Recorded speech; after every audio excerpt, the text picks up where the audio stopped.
I wanted to ask you, well, what are you showing kids about the masculine role? First, being present as a good mentor, teaching kids how to learn how to learn. So the answer of everything is in nature. You know, the patterns are there. Well, I think what Nelson was trying to say is that you guys need to get out there and actually touch nature in every way until you have a connection with it, because it might take a while. It might take years, because we've been so charged up, and once you've kind of discharged a little bit, you'll slowly start connecting further and further with nature. I mean, the question is, why they're not teaching what you're teaching to children in schools? Well, because there's...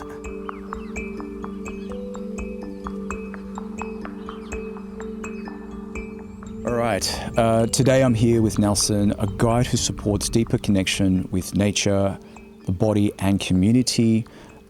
Nelson, how are you today? I'm pretty good, thank you. Yeah, you good? Thanks for having Nelson, me here. how do we say your last name? Eulalio. Eulalio, Yeah. and where does that come from by any chance? I'm Brazilian, so the origin of the name is probably Greek. Not that I have any Greek ancestor, but it means eloquent, that who speaks. Oh, right. So Eulalio. That's really cool. Yeah. The fast-paced world that we're living in, whether you're a child or an adult, right? Why is it that it's important for us to slow down and get back into nature? We have been in a mind-oriented society, like with focusing too much on knowledge and on wisdom. Mm-hmm. And as a knowledge and wisdom, knowledge is information. That's how I would explain these terms. Like knowledge is lots of information. We have lots of information. We have infinite information. We have information everywhere. And wisdom is when you know how to apply the information, right information in the right time. So that's wisdom. So we are losing the connection for using wisdom, losing to a point that we're using third parties to tell us what to do. What's the third party? Third parties, in the best case scenario, would be mentors, but in the worst case scenario of a technological society is artificial intelligence or technology.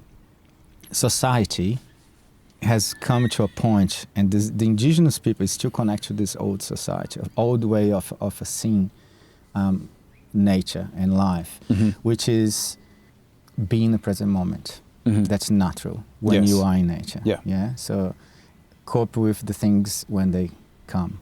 Seasons, it's time to do this. Is winter, it's time to save stuff and to be more introspective. The word you just said was cope. Yeah. And you probably recognize that people aren't coping at the moment. Yeah. Well, people is using.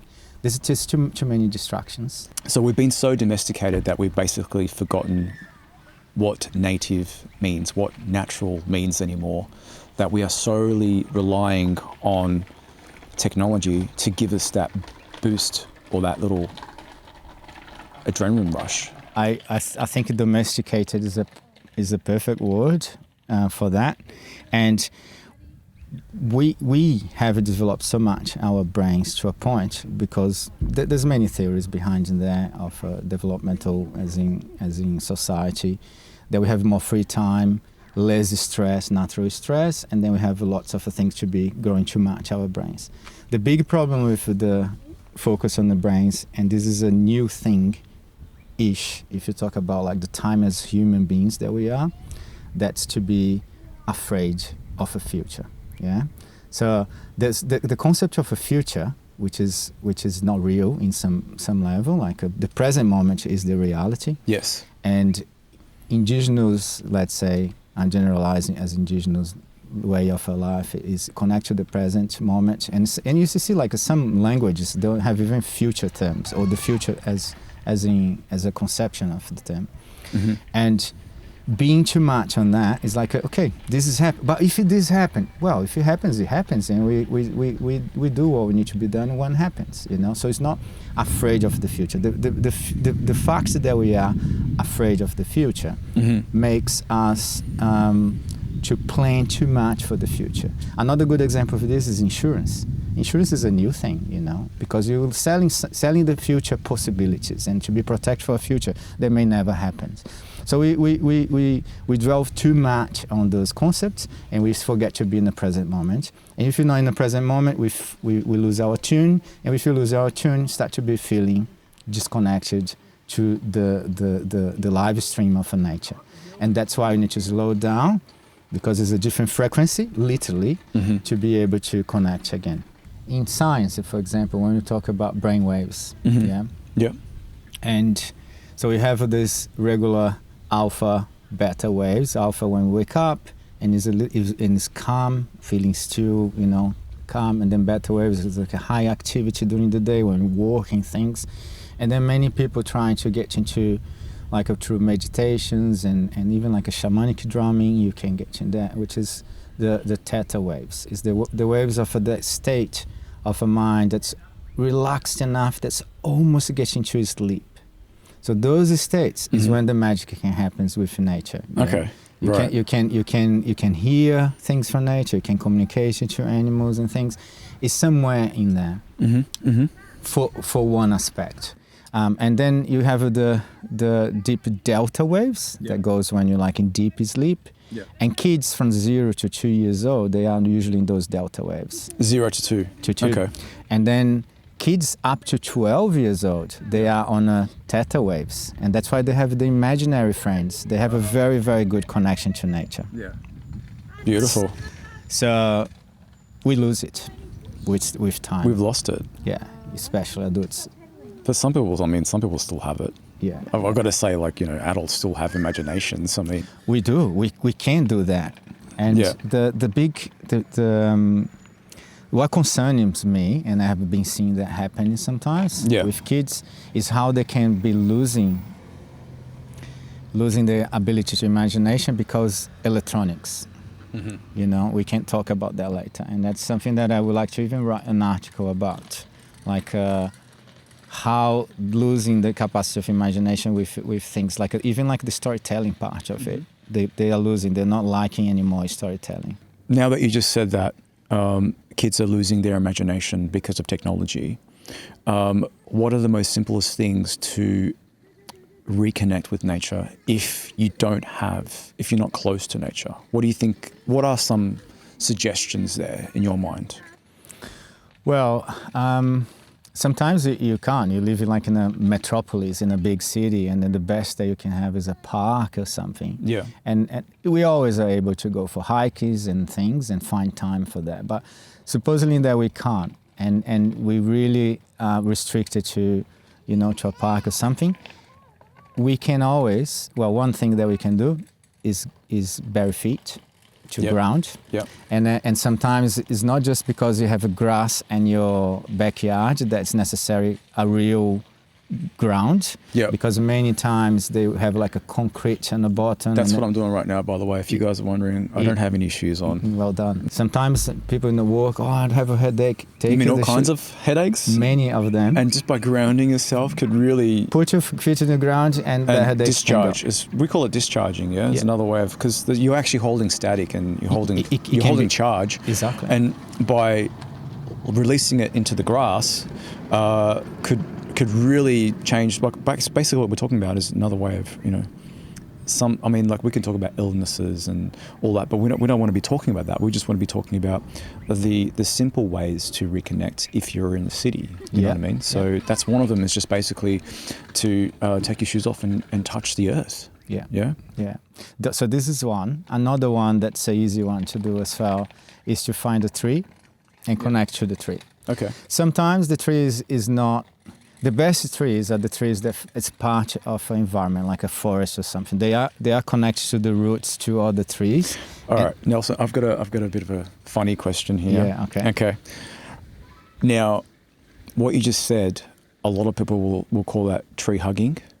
Oh, right? I can answer. And in my opinion, if you haven't tried it, then it's like, okay, you got to try things before you can say, oh, that's a tree hugger and protect the trees and all that kind of stuff. Now that I've said that and I've tried it months and months ago out in some bushwalk that I went to, I actually physically touched the tree And I instantly felt this kind of a connection between something that I don't know how to explain it. Maybe you can explain it. What is the connection there? The connection to nature is a connection to ourselves. When we talk about wilderness, the wild, real wild and everything else, we talk about be back to ourselves, back to what we lost. So what we have now, which is a kind of a society that is ill. Artificial? Yeah, artificial, ill, with solutions to all the symptoms of things creating more problems, and it keep it like a vicious cycle, and of an illusion of a control. So it's letting go of all of that we can find this real connection. So how to connect, to really connect to a tree. So of course there are trees and trees, and there would be the difference of the power that you can have from a tree. A tree that is in the forest connected to all the others because they are connected by the roots and the mycelial network and everything else, and they can communicate to like kilometers away. So this is an organism, a big system. When you connect to that kind of a tree, the experience is completely different. You're in a park in a city, and you have some trees in there. Trees still are antennas. Trees are still grounded to the ground, and still grounded to the sky. They might be, some trees, they have a personality that they might be a little bit young and lost from this connection, but they have their own maturity as well. And regardless, they can help us with a simple thing, which is connect to the tree. And when people talk about tree hugging, as you say, that can become, this is a hippie thing and stuff. What is behind that is like how you can slow down your time to be in daytime, and then in that connection, let the tree transmute the energy, static, and all the names that we can give to things that can be in our body, sent to the ground. So, and that, how I do approach though, is with respect. I like, and this is, I didn't learn it from them, but I use the way, the Maoris, they do the hongi. So I teach the kids to do the hongi. So I think it's a beautiful way to put your forehead and you mean like physically touch the actual like get tree. To the tree, put your hands on the tree. The forehead and the nose to actually physically touch. And then touch the tree and introduce yourself to the tree. Introduce yourself. Okay, cool. Hi, I'm Nelson. I'm here. I'm feeling a little bit like this, and I just would like to connect. I ask permission to connect. And then connect to the tree. You feel the shift. And then once that's done, you ask permission to just sit with the tree. And then the best thing that you can do is sit, put your back, your spine. Your back against it. On the tree. And then sit down and have your back to the back of the tree. That's directly your spine in there. That's when you can have like the quick movement of what you need to move through.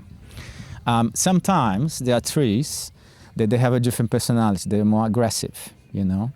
And that happens. It's natural. Everything. There's animals that's aggressive, there's animals that's super different. I get it. Yeah. So how you feel that? Because sometimes you need that aggressive energy. It's not maybe aggressive, it's just a more assertive energy. Maybe it's what you need from the tree. And from that, I think a hint that I can give to people is to use a little bit of a muscle test. So you can get close to the tree, introduce yourself, ask if you can connect and think, and just feel how you feel. Like let your body tell us. If you feel like a little bit leaning towards the tree, that's saying yes, go for it, it's attraction. Or if you feel like a little bit pushing forward, let that tree there, try another tree. So this is a little way. Even though, if you connect to a tree that was feeling this different energy, you might feel not exactly what you need in that moment, but the tree still can help you with anything. So, and then if you go to a tree in the forest, in the deep forest, that's a level of healing that's completely different, because it's very, very wise trees in there. Have been passed to many things, has been connected to many things, have been passing on knowledge from how long that forest is in there. A new park, maybe many of the trees were planted in there, so they don't have this ancestry, but they still have the ability of transmuting energy in a different level. So there you go. So that's the tree family, guys. Understanding the tree family. I just learned something just then about trees and nature, which is, it just actually opened up my mind about getting into a forest that's, say, 100,000 years old, like, for example, the cane trees of the top end of Queensland. I'm sure you've probably been there, right? No, it's in my list to go. I haven't had the opportunity to go there in 3 years. Yeah, so that's one of the oldest forests in the world, rainforest. And I've been there a few times because I used to live up in Cairns, and that's got to be one of my favourite spots in Australia. And I noticed that going from Victoria, going to Cairns and experiencing the whole coastline of different forests and different natures, what really stuck with me was the tropical area or humidity, atmosphere. That whole nature part really stuck with me, and it will always stick with me.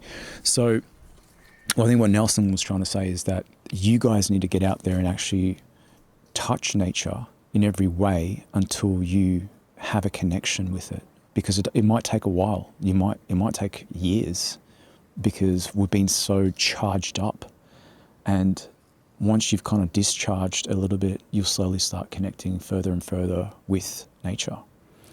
Yeah, it may take a long time, but it may not. It can be some experience that you can have of a connection to a tree, depending on how open you are. I think is a more matter of a depth than time, more quality than time. Yeah. So, and that's what happens when sometimes we pass through. You know when you like passing through times in your life that you feel disconnected and you feel like why, and those moments that you feel in your lower self, in your lower emotional time, is when the doors are more open. Those are the best times, when you're like deep in low feelings and deep feeling like disconnected and so on. Yeah. Is when you have a more openness to feel, and you have a more openness to connect, and usually when we have a more humbleness as well, humility, because is when say, yeah, I think I had my life all on track. I knew everything that I'm gonna do, and this, and suddenly there you go, being shown like many things that happen in my life, and now I'm not sure about what to do. So those moments are moments that. Great moments to connect to nature. To connect with nature, exactly. Yeah, because what have you got to lose? Yeah, right. You're just there. You say, now I don't know what it's about. I just would like to listen, to hear, to receive. You're open to receive. This podcast is really about balance between technology and nature. Okay, and a lot of I want the guests to understand that, to know that we are not running away from technology. It's always going to be with us, no matter what happens. Even the tribes of Amazons, tribes in Amazons, they'll see a plane go past, they'll probably say that it's a devil thing or something to do with something bad, right? Because they don't have technology, but they've been living with nature for thousands of years, even right now as we speak, right? They are a part of that world. But this is our world. I'm surrounded by technology right now, and my message across to you guys is that we can't run away from artificial intelligence. We're not going to run away from electricity, but how do we find the balance between that and what we have right now? How do we find the balance between technology and nature? I see, and this is a discussion that has many people say, look, technology, like AI or all the subjects that come, is a tool. It's a tool. And as a tool, it's like a knife you can use to cook, which is good, or you can use to hurt, which is not. And how you use is what defines. However, my point on the thinking is, depends of the intention, the maturity of who handles a tool. So if you give a knife to a baby, it can be dangerous. Yeah. Because it doesn't know how to use a knife at all. Yes. As well as if you give it to, people who there's bad intention. So I believe that the emotional, ethical maturity of society is not very high in the generalization of the term. So there's many people who is not really, really mature enough to use technology in a way that could benefit more than cause harm. Of course, there's many people who knows. And technology also can be the way, because we live in times, for example, I wish when I was a kid, I had these answers very quickly in YouTube videos showing how to craft something very quick. You don't make my life, because I didn't have a father or a grandfather to do that for me, you know. And I think nowadays I even think about what I do is part of this, trying to be that person to who couldn't be with kids and stuff, bringing that. But so technology can bring the information, but how we can be wise, that's what we should be focused on. Yeah, technologies will be there, always tools, but teaching how to use them, I think that should be the main focus instead of just giving them, you know, like just. So how to find the balance? For me, the balance is I create some questions that question myself, because in the bigger picture, it's seeing like what I would like to be.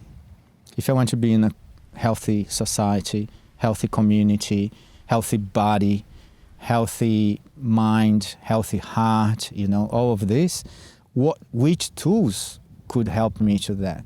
And choose wisely which ones. And those ones that I say, well, this one here can help me with that, or if I use it wrongly, would be terrible. So maybe those ones I say, well, I'm not quite skilled enough for that one, so I'll let that one out. And I talk about technology, yeah? And if it's something that comes from me for to create distraction, I know that's not the way, because I want to be more aware. I want to be more connected. So distraction tools, which is most of them, is about distraction, to distract yourself. I will try to avoid them. And social media is one example. Can be a way to connect. It can be a way to feel alone completely, yeah? Disconnected, to be distracted. And so, if it's for create too much comfort, I think comfort is an enemy. Comfort or conflict? Comfort. Oh, comfort. Comfort. We have a comfort crisis, by the way. Yeah, so be too much comfortable. Now that the chainsaw has stopped, yeah. What do you do? What do I do?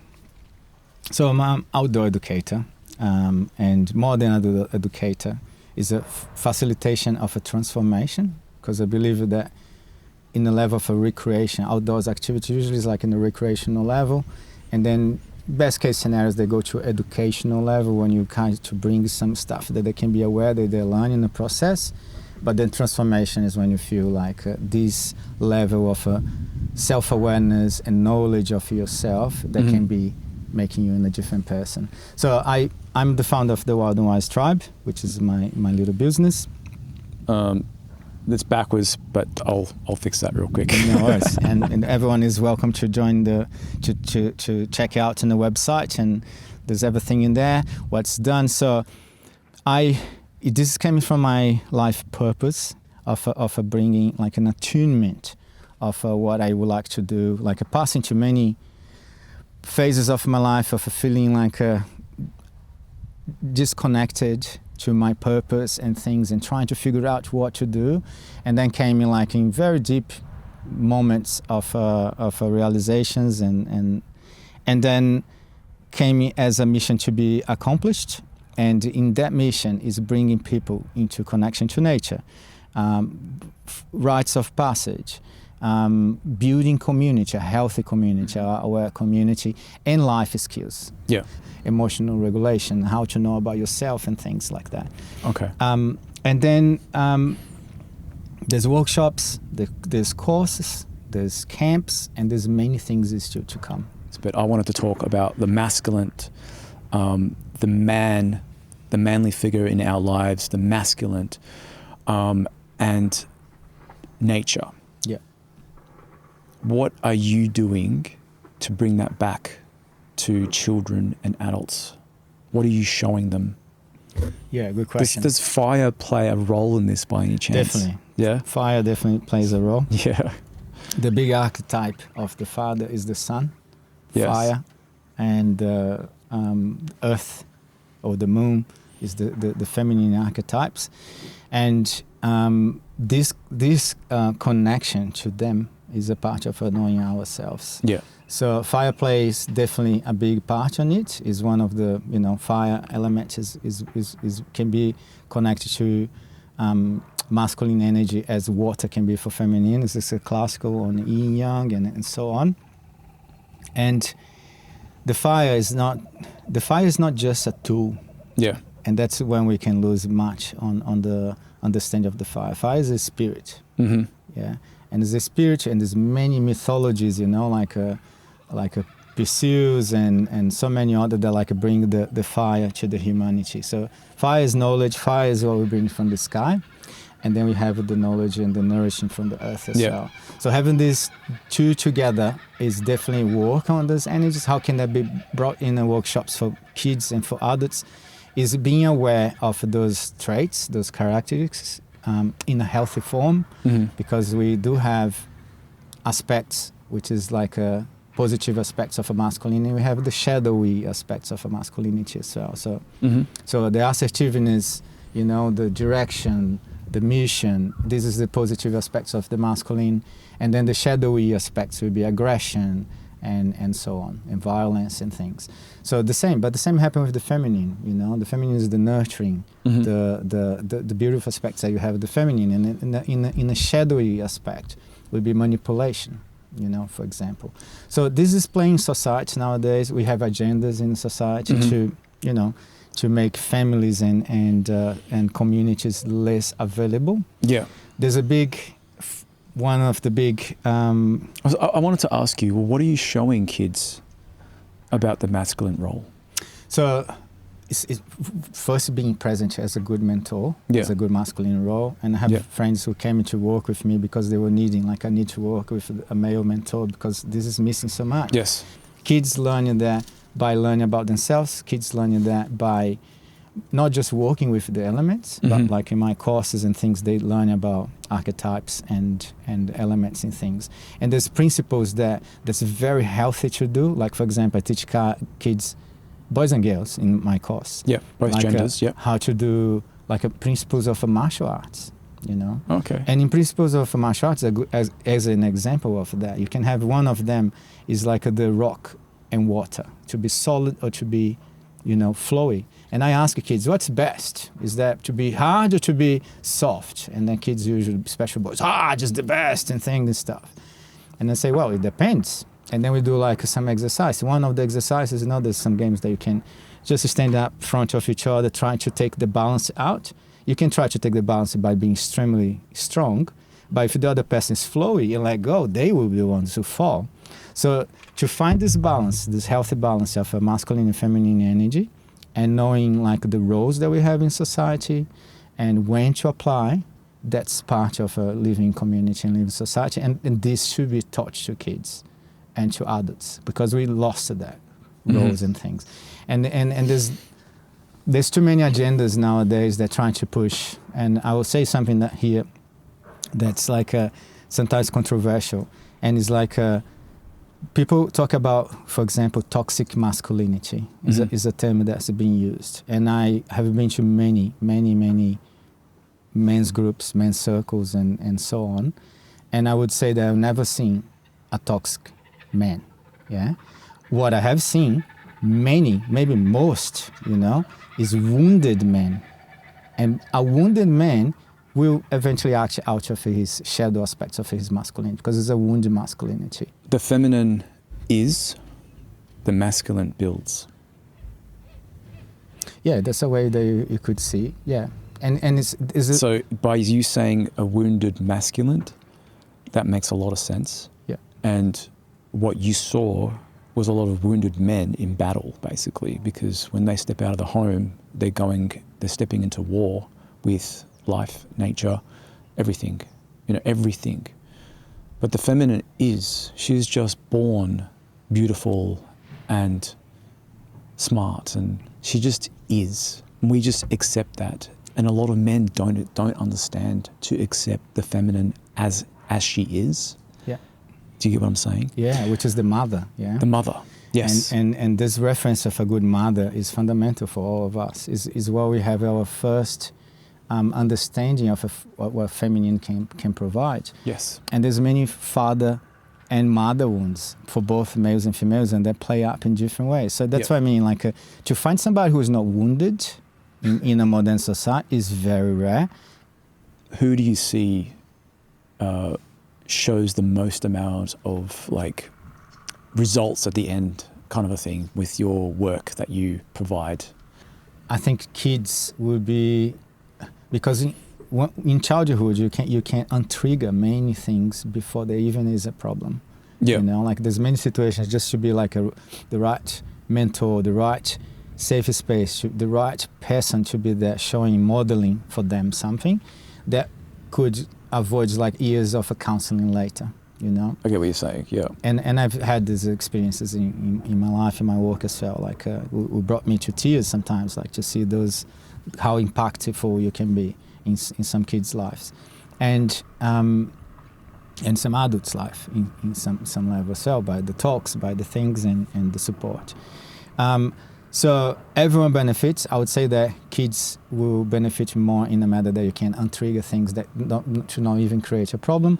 And society now, kids have been so, in some level, neglected. Right. By technology, by the parents, be too busy or anything.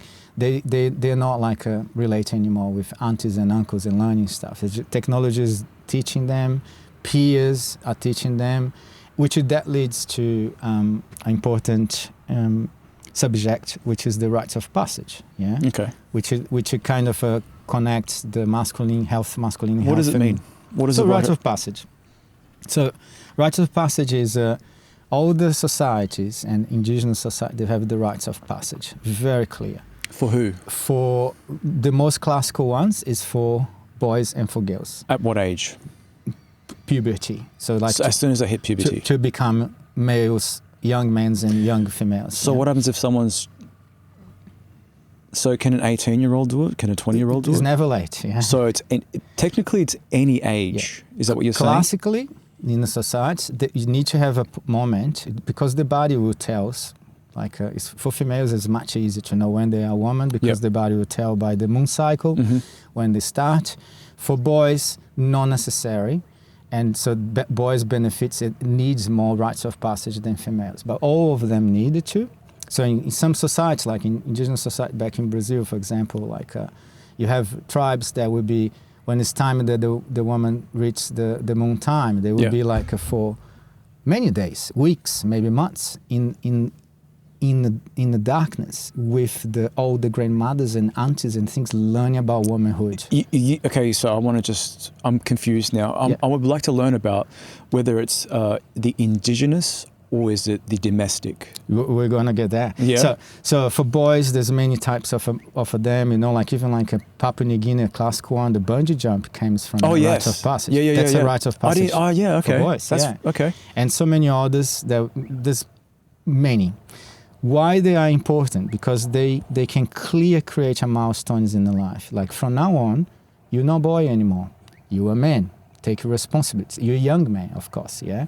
And that's in the age of 14, 15. That's been until maybe a century ago. Yeah? Okay. Because modern society is like 18 and gets older and all that stuff. Right. I get what you're saying, yep. But something that's given as a rite of passage is fundamental to, and is in the framework of rites of passage, because you can apply that for anything, for education and anything in modern society.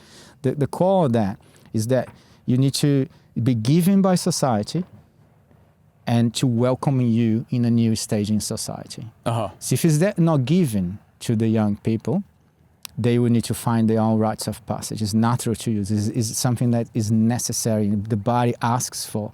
And then if you don't give your healthy ones as a society, they will find the TikTok trends and things and stuff who can drink this or do this or be on top of a skyscraper and things and stuff.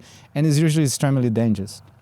So given by society, and then when they know that they passed through that proof, and then now they're received as a different person. So can I say that you're opening up the teenagers' eyes to their limits when it comes to what they do and don't know in a safe place with nature and it's a very memorable experience for them. Well, it's not safe to some level. There's the level of risk, and any rite of passage has to have the risk. Is the risk makes the transformation. That's what I'm saying, the limits. But with some limits, not completely ungiven. And in modern society, like here, for example, in Australia, not just here, but just an example, the rite of passage tradition for a boy to become, or girls, to become an adult, is like, here goes, you're 18. Bottle of whiskey for you. Yes, you draw a driver's license. Or go to a pub and get completely drunk until passing out. Welcome to adulthood. How sad that is, yeah? So we need to give those rites of passage. And rites of passages, this is a classical one, like into boyhood to manhood. Yeah. But you have other ones that society they're giving. Like when you get into, anytime that you change your role in society, it's when you need a rite of passage. So another one that many traditional cultures they do is from you get married. Now you're not a single person. You're married. It's a different life now. You're going to be a husband and a wife. Yeah. That's another rite of passage. And another one is into eldership or in fatherhood. Now you're not just a couple. You're talking about levels father of that. And a mother. That's another rite of passage. The first child, and then into eldership.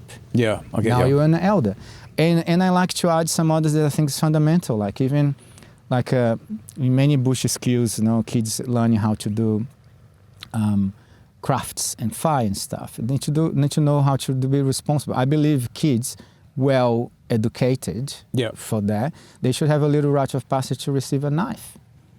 Yeah. And that can be as early as 7 years old.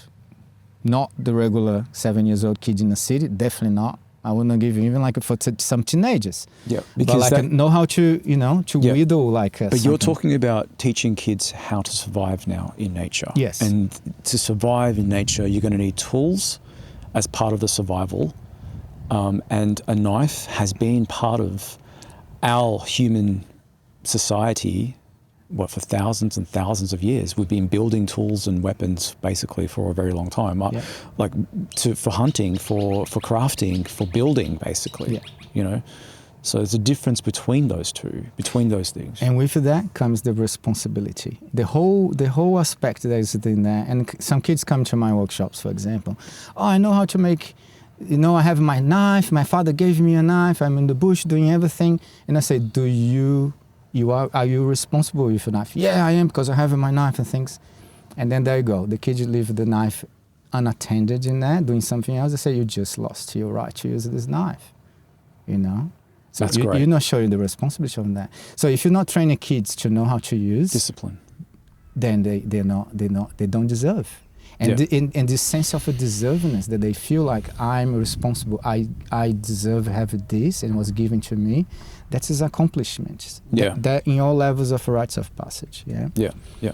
So it's definitely with responsibility. It's very easy to find. Again, knife can be bad used. So you're responsible. You always put them back in the sheath. You always know how to use and clean and put back. That's your responsibility. As early as 7, I've seen kids 7 years old that can show so much responsibility. It's not common. Yeah. And you need to be kids who, since they are babies, they are in this kind of environment, But if you go to country kids, how young they are and very responsible. Yeah. The best kids in outdoor groups, when you have coming from school camps and things, kids from the country, they listen. I get what you're saying. Because they need to survive. What are you working on other than being a guide and a masculine role model for children, for kids, other than that? Well, so other than workshops and courses, like one of the courses that I've been doing, and this is just getting more and more to offer different levels of these courses that teach life skills. Mm-hmm. So they're learning not just survival and bush skills, they're learning how emotions work, how the mind works. And sometimes parents ask this is not too high for kids to teach about archetypes, about unconscious, collective unconscious. They get it. So this Wait, who gets it? Kids. But the parents were like, sometimes parents say, are they ready for this? No, they come home and telling about those things, and they were like surprised. And parents are surprised because by the maturity that they have, because when it's given the right time. Because the lack of, I mean, the question is why they're not teaching what you're teaching to children in schools. Well, because there's the educational system was created to create like labors, yeah. Labels? Laborers. Like labor. People who let's just stop there, because we can talk about this off camera. Yeah. And I'm sure the people who are listening would understand that as well. No we don't problem. have to go any further than that. No problem. Yeah. So that was the education system was created for that. And in the best intention, the best intention of a society that wants to control, to be safe to things. So it's created to dump information, and more information you have, the best. But it's artificial environments. Kids are inside a box, air-conditioned box. And in the best case scenario, they will be outside to play in the grass and things and stuff. But nowadays, kids cannot climb trees because it's dangerous, Or the playgrounds, they know knowledge of their balance. Nowadays, I get kids like in a flying fox section, for example, and then they climb the tree, and I say, okay, turn to me now. And then they don't know how to turn. Say, move your right hand, hold the other hand, and it's like awkward, and you know exactly as a kid, they never climbed the tree. They don't have awareness of their body, and that's really sad. So what I'm teaching is teaching kids to know more about themselves. It's kids teaching them how to, and this is, I think, is almost a subversive for the system, yeah? Teaching kids how to learn how to learn. So the answer of everything is in nature. The patterns are there, how the things work. Everything that we know comes from there in some level, technological talking about. So everything is in there. If they know how to listen, if they know how to see, if they know how to grasp this knowledge from there. You're talking about a sense that was missing? If they know how to learn, then they will be self-sufficient beings, that they can know how to learn. They know how to learn. They know what is a good knowledge to learn and what is not, because they have these frameworks, these references, of symbols and things and myths and so on. So this is offered in courses. It's also offered like for adults. Like I have like a wilderness men's course. There's coming one now at the end of August as well. But like these things in my website, you can find what is there. So men's wilderness camps and these family camps, ones-on-ones, parent and a child, to have this quality interaction with no mobile phones or anything in there.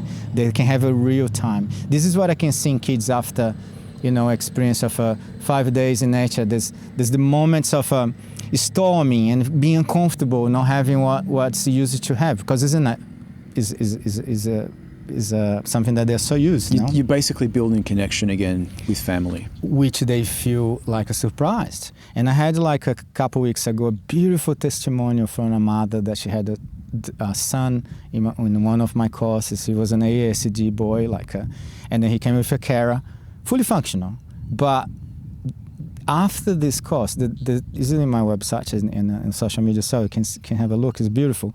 She's saying how much she could see her son is smiling again, and knowing about himself, about emotions and things, and the transformation. How old is the boy? 11. 11. Okay. So, and how the transformation was not just. This is the interesting part. The transformation was not just him, it was the transformation of her as well as a mother. So how the whole system changes when one part changes. Yes. So this is what we forget as a society many times. It's like as a parent, you might think, I'll put this in a good education here, you're going to be good. What's your part? What's your relationship with the child? It's not just like he is going to do this or she is going to do that, and that will be fine. It's learning this, or bringing that to classes of music, classes of this, classes of bush skills, perhaps. Survival skills. And then so just giving.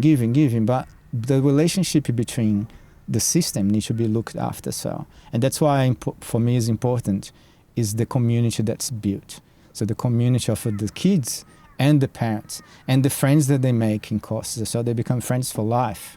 You know, that's another beautiful I was watching thing. your videos, actually. I saw some of that. Yeah, so they become friends and they hang out later and things. So it's a community that's built. Yeah. And we need to have this strong sense of a community. So that's like a part of my offers. And there's many more to come. When people come to me and say, Nelson, I would love to work with you. And I say, look, I have this project. You would like to join one of these? And they say, but yeah, I would love to do this with you. Great, let's do it. You know, that's offering. Is the I get you. The energy is there. The possibility. I just doing on my own is hard. Yeah. I see that. But I, you haven't got any other assistants and helpers with you? I have friends and assistants that they join in. Because you're going to need it, because you've got big groups sometimes. Exactly. I'm the head instructor. I have the groups. I keep in 14 because I believe quality is better than quantity. I definitely could have 30, 40 sometimes. Yeah, but they all miss out.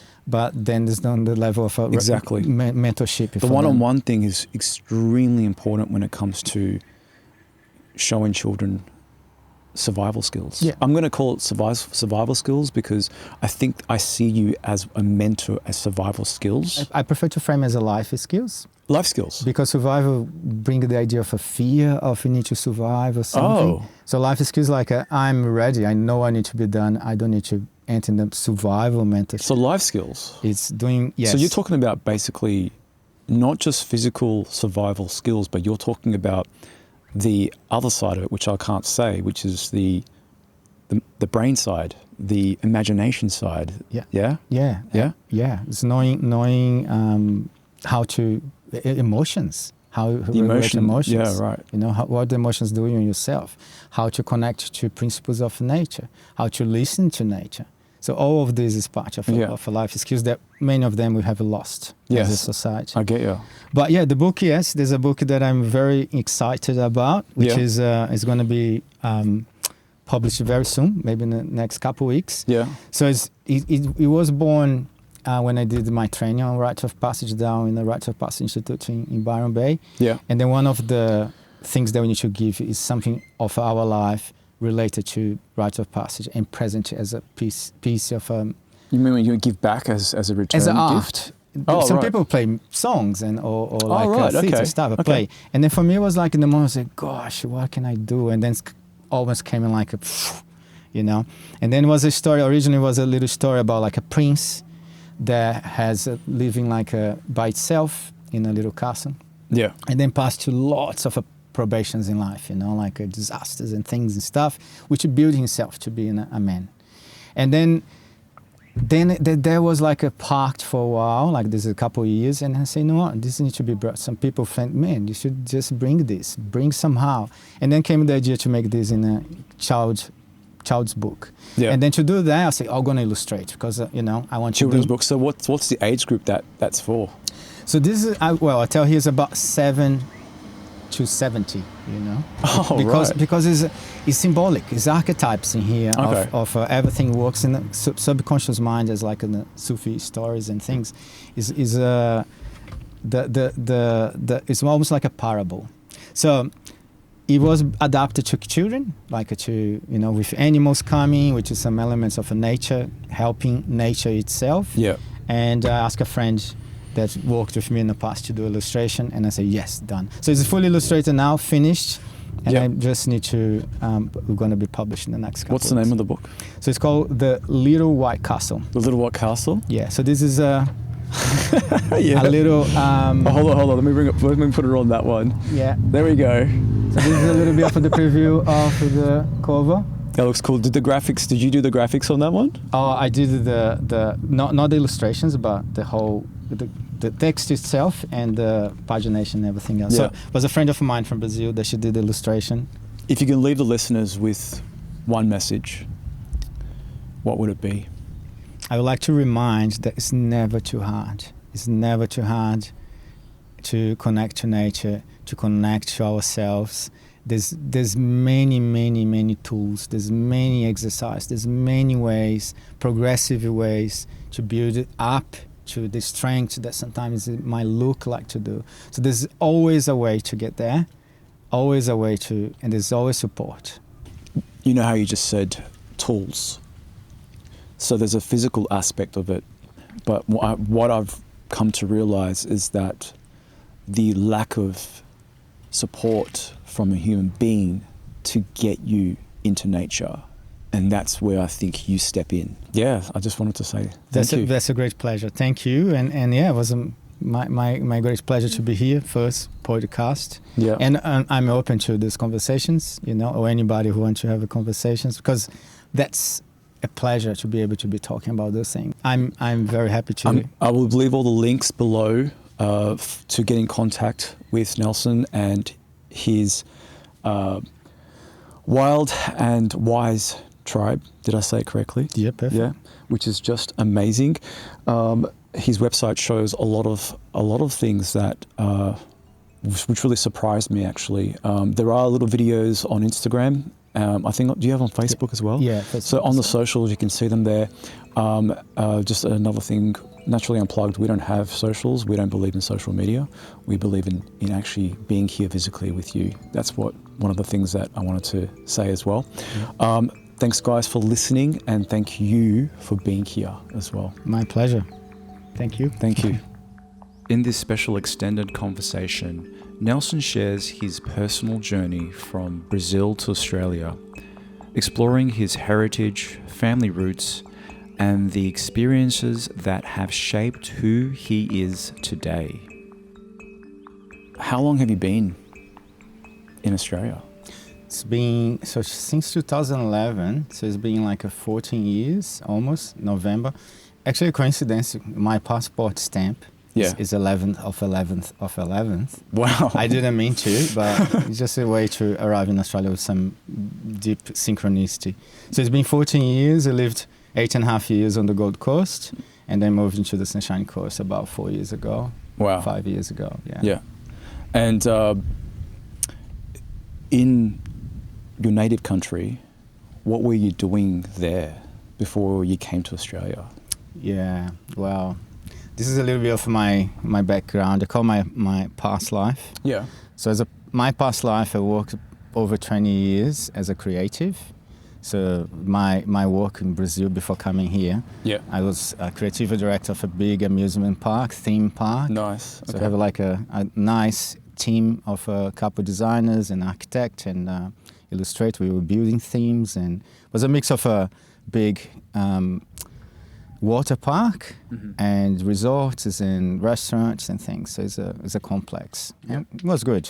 Yeah. But it was something that was feeling a little bit of a missing, like a deeper meaning. So it was a good job, work with hospitality, people's coming to be happy, and it's creative and can bring lots of that, creating characters and everything else.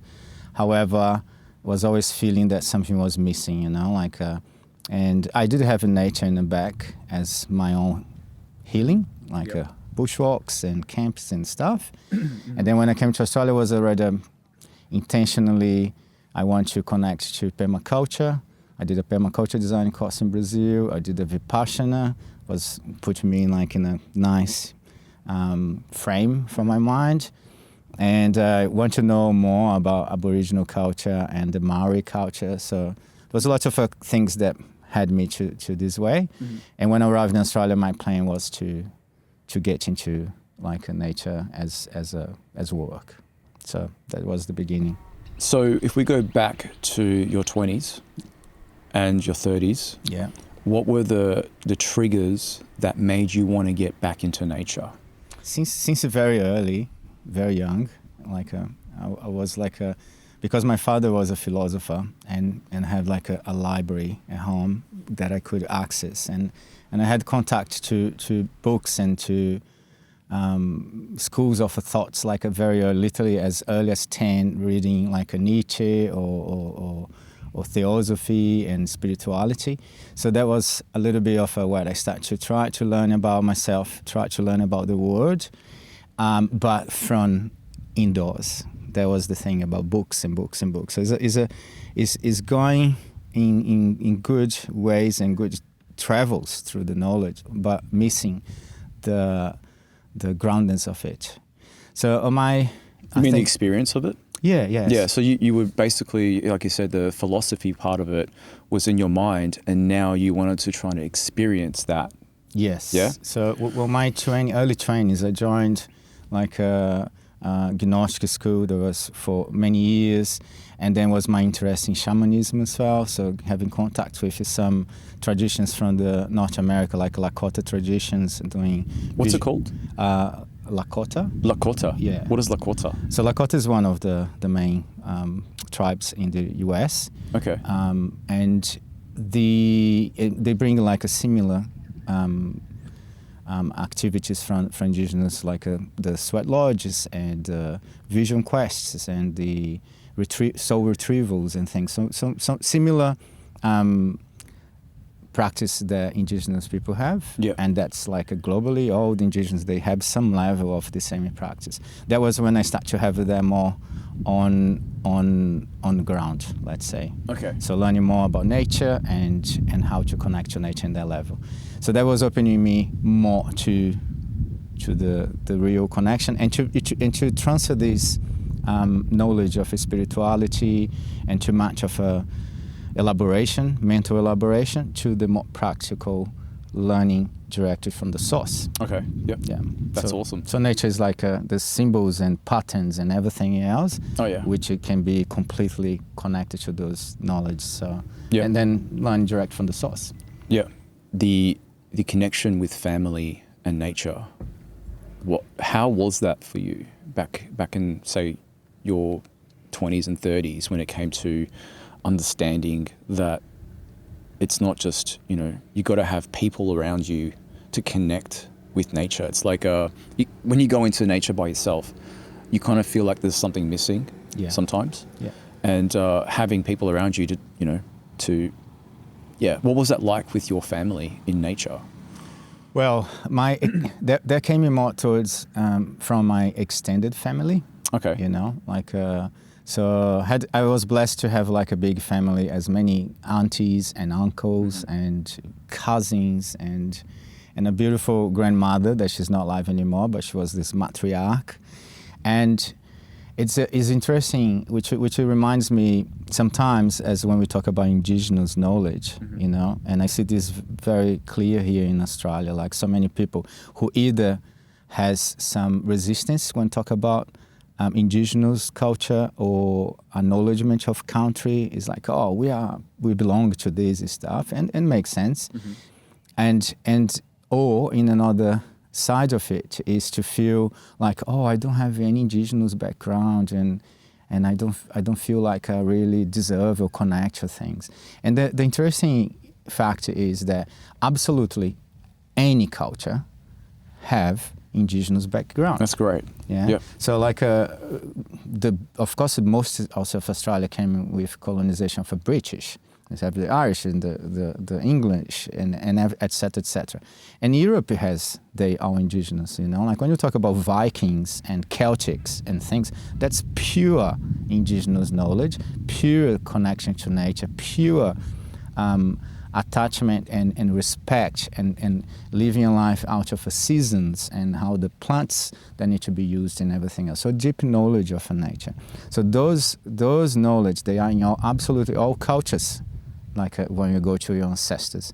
And I think it is a connection to ancestry is one of the big steps to get into nature. So yes, many of us, I'm an immigrant here as well, first generation, let's say, but whoever is here on 3 or 4 generations, they have their ancestors. And that can be in absolutely any country, culture. The Japanese has the Shintoism and so many others, and everywhere has Indigenous. And any Indigenous knowledge that we go back in track, we always regard connection to nature and a deep connection to nature. So. Okay, and the value of having that, what does it bring to you, having this knowledge? It brings a couple of things. One is it brings